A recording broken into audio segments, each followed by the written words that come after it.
JNU छात्र संघ चुनाव में लिफ्ट ने अपना दबदबा कायम रखा। कॉमरेडों ने जीत हासिल की है। चारों सीटों पर लिफ्ट की शानदार जीत हुई है। जीत के बाद कॉमरेडों ने कुछ अलग अंदाज में जश्न मनाया है। जश्न की वो तस्वीरें देखिए। इसके साथ ही चुनाव में अपना दबदबा कायम रखने वाले कैंडिडेटों को भी सुनिए।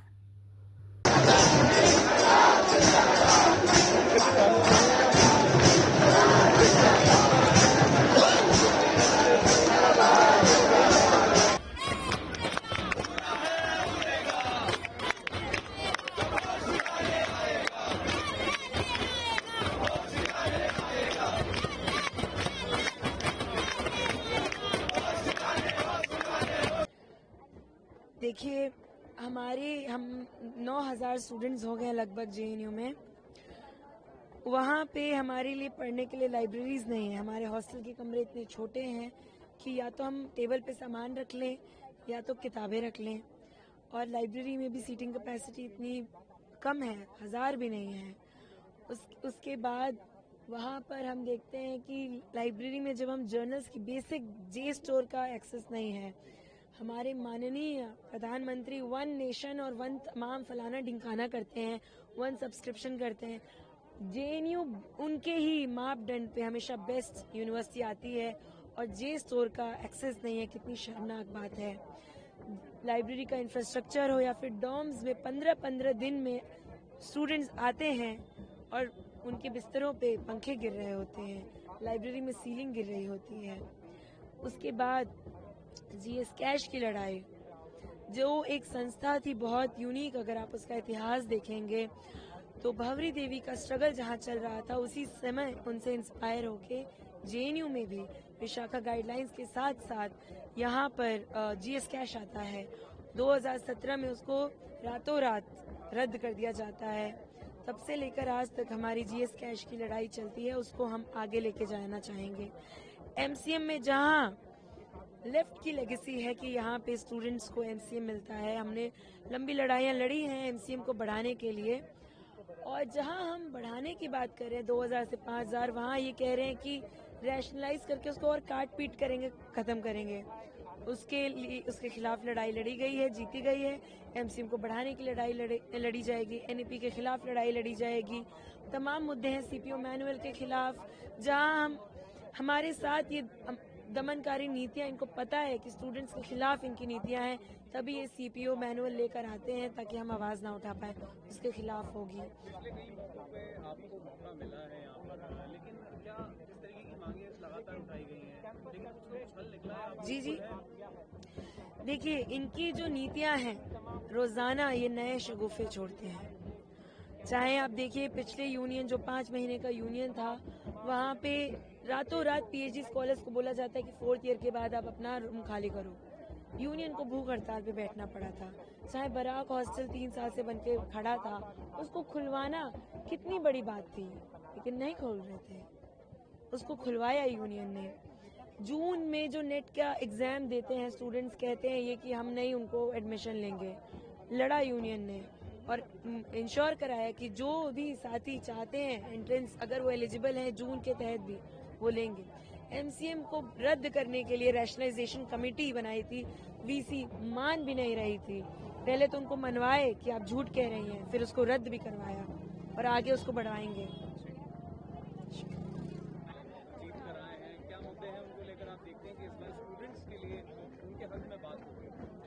सबसे पहले एक मुद्दा जो मैं मानता हूं कि जेएनयू का भी है, तमाम पब्लिक यूनिवर्सिटीज का है कि जब से इस देश में न्यू एजुकेशन पॉलिसी लेके आई गई है, उसके तहत जो तमाम पब्लिक यूनिवर्सिटीज को किस तरह से प्राइवेटाइजेशन किया जा रहा है, उनका निजीकरण किया जा रहा है, उनका फंड लगातार फंड कट किया जा रहा है। हम उसी तहत देखते हैं कि जेएनयू का जो फंड है, जो पहले आता था, हम करीब अब देखेंगे तो 80% का फंड कट हुआ है 2014 से अब तक।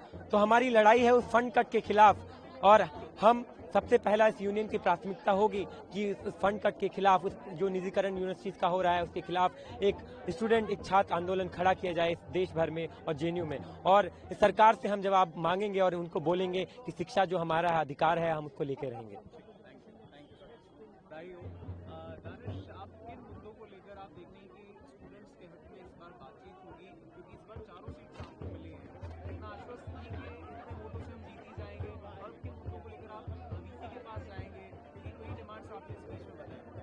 जी, सबसे पहले तो मैं यही कहूंगी कि हम जेएनयू में आप देख रहे होंगे कि किस तरह से हमेशा से एक लेफ्ट राइट यूनियन रहा है, लेकिन उसके बावजूद भी ये बात है कि हम सत्ता के नशे में तो बिल्कुल भी नहीं है। हर साल जब भी चुनाव आता है तो हमारे साथी उतनी ही मेहनत करते हैं जितनी वो हमेशा से करते आए हैं। हम यहाँ पे ये चीज इंश्योर करना चाहते हैं कि जिस तरह से तमाम देश भर की यूनिवर्सिटीज में एक मसल और मनी का पॉलिटिक्स चलता है, जिस तरह से गाड़ियों के काफिले जाते हैं, पैसा बहाया जाता है, उस तरह का पॉलिटिक्स यहाँ पे ना हो, उसके लिए हमारा संगठन इंश्योर करता है कि जो हमारा कैंपेनिंग का तरीका है वो बहुत ही साफ सुथरा एक एथिकल तरीका हो, जिसमें पर्चा पोस्टर की पॉलिटिक्स हो, जिसमें 1 to 1 हम स्टूडेंट से जाएं, उनसे बात करें, उनकी बात सुने और मैनिफेस्टोज बनाए, उन तक रीच आउट करें और इस तरह से हम कैंपेनिंग करते हैं। और आप मुद्दों की बात कर रहे हैं तो मैं वही कहूंगी कि जेएनयू में जो मुद्दे हैं, कुछ जेएनयू के स्पेसिफिक मुद्दे हैं, कुछ ऐसे मुद्दे हैं जो तमाम देश भर की यूनिवर्सिटीज में हैं, जैसे कि फंड कट। हम देख रहे हैं कि सिर्फ जेएनयू की बात नहीं है, तमाम देश भर की यूनिवर्सिटीज में फंड कट हो रहा है। इस गवर्नमेंट के अंदर एक 1 नेशन 1 सब्सक्रिप्शन की वो पॉलिसी लाते हैं, जिसके तहत हमारे बहुत सारे बेसिक सब्सक्रिप्शन हमसे छीन लिए जाते हैं। इंफ्रास्ट्रक्चर से रिलेटेड इशू है। जेएनयू में जो साइंसेज स्कूल है वहाँ पे लाइब्रेरी में इक्विपमेंट्स नहीं है, लैब में इक्विपमेंट्स नहीं है, पंखे नहीं है, रीडिंग रूम्स में एसी नहीं है, कहीं पे छतें गिर रही हैं, कहीं पे पंखा गिर रहा है लोगों के सर पे। तो इस तरह की तमाम चीजों पे हम बात रखेंगे। इसके अलावा 2-3 और जरूरी चीजें हैं जो अभी मूवमेंट चल रहा था, हमारे पिछले यूनियन के साथियों ने इंश्योर किया था कि लाइब्रेरी में जो सर्विलेंस बढ़ाने की इनकी साजिश है, हम उसके खिलाफ बात करेंगे। हम जीएस कैश का मूवमेंट है जो यहाँ दशकों से चल रहा है, हम उसके खिलाफ लड़ाई लड़ेंगे। हम इस बात देखिए, लाइब्रेरी में सर्विलांस से प्रॉब्लम ये है कि ये जो एडमिनिस्ट्रेशन है, ये इस बात में जो भी हमारे साथी हैं जो आगे आते हैं, जो उनसे सवाल पूछते हैं, जो यहाँ पे एक्टिविज्म करते हैं, उन पे तमाम तरह के फाइन लगाता है। तो जेएनयू का कैंपस में 24/7 की लाइब्रेरी होती है, जहाँ पे हम इंश्योर करते हैं कि अदर देन जो नेशनल हॉलीडेज है वहाँ पे वो लाइब्रेरी खुली रहे। तो इस एडमिनिस्ट्रेशन में हम देखते हैं कि धीरे धीरे जो हमारी लाइब्रेरी जिन दिनों में खुली रहती है, तो कभी त्योहारों के नाम पे, कभी किसी और चीज के नाम पे उसे बंद कर दिया जाता है।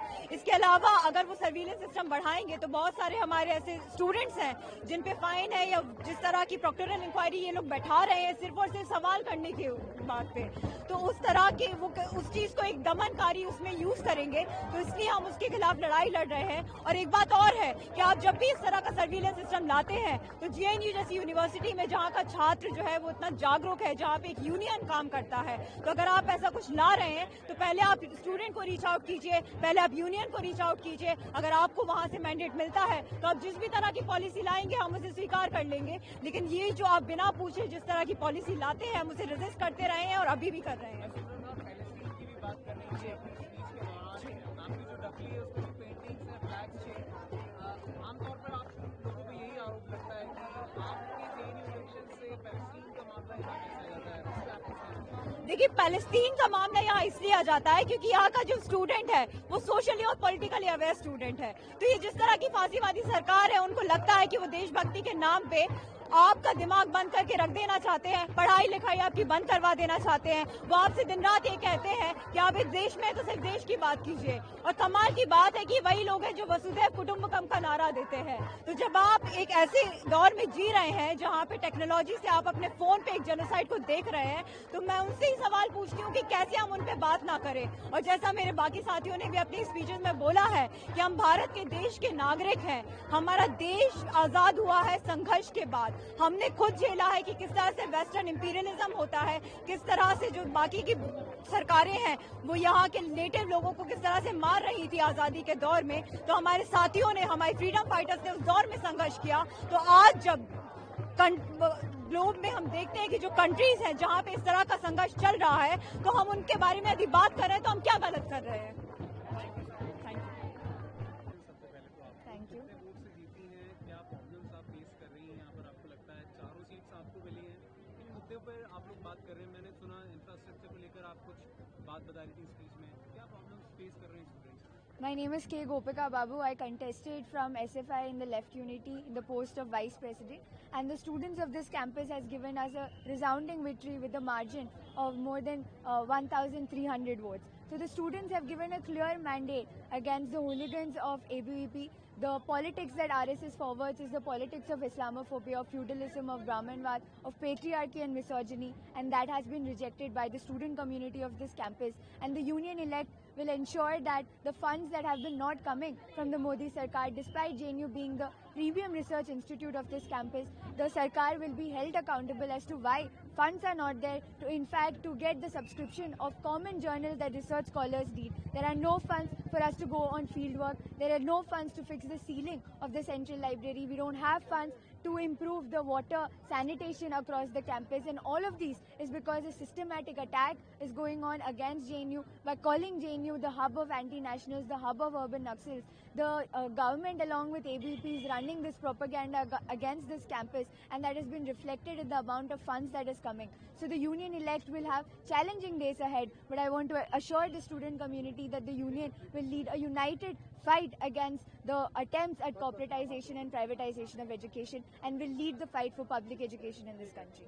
I have seen some flags painted over your that Duffy, and you were talking about Palestine also. तो आमतौर पर आपका आरोप यही लगते हैं कि पैलेस्टीन का जेएनयू के इलेक्शन से क्या लेना देना है, क्या कनेक्शन है? See, India as a country, we have had a huge legacy of anti-colonial struggles. The legacy of freedom fighters is the legacy of anti-imperialist struggle that the country had taken up. Now when the RSS is joining hands with Trump, when the RSS is joining hands with imperialist forces with Israel, it is a step back from the legacy of Bhagat Singh, the legacy of Bismil and Ashfaq, and the students of this campus will proclaim loudly. प्रभातखबर.com, विश्वास वही, रफ्तार नहीं।